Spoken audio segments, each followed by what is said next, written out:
Hi, Ruth here. So last week I recommended this book, Grace is Greater by Kyle Idleman, and today I have another inspiring story from it. In the book, Kyle talks about a TED Talk he watched called Embrace the Shake by Phil Hansen.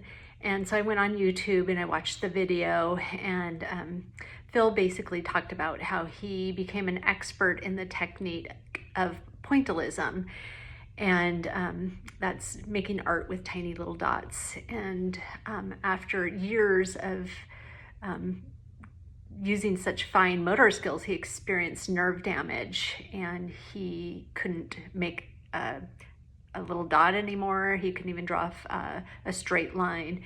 And so he quit doing art and was very discouraged, and he went to a neurologist who just made an offhanded comment, why don't you embrace a shake? And so he started thinking about that, and he thought he would try to embrace his new disability. And so he said that through his weakness, he discovered that he was able to make some of the most meaningful and impactful art he'd ever made. And he just said, we need to first be limited in order to become limited, limitless. And so the author of Grace is Greater relates this to how the more we are able to acknowledge our weaknesses, the greater an opportunity we have to experience God's power.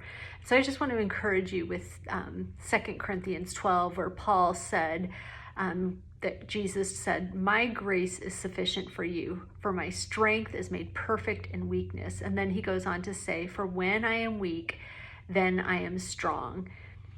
And so I just want to encourage you to read this book, Grace is Greater, if you haven't, and more importantly, read the Bible if you haven't read 1st or 2nd Corinthians. Great books. But just remember that God may want to use you in the areas that he's most ministered to you. It's from those areas of brokenness where God has healed us that we can then in turn pour that out into others. So just remember Isaiah 61:3 that says he can take our ashes and turn them into something beautiful. He can take our mourning and turn it into joy. So he can take our brokenness and turn it into something beautiful.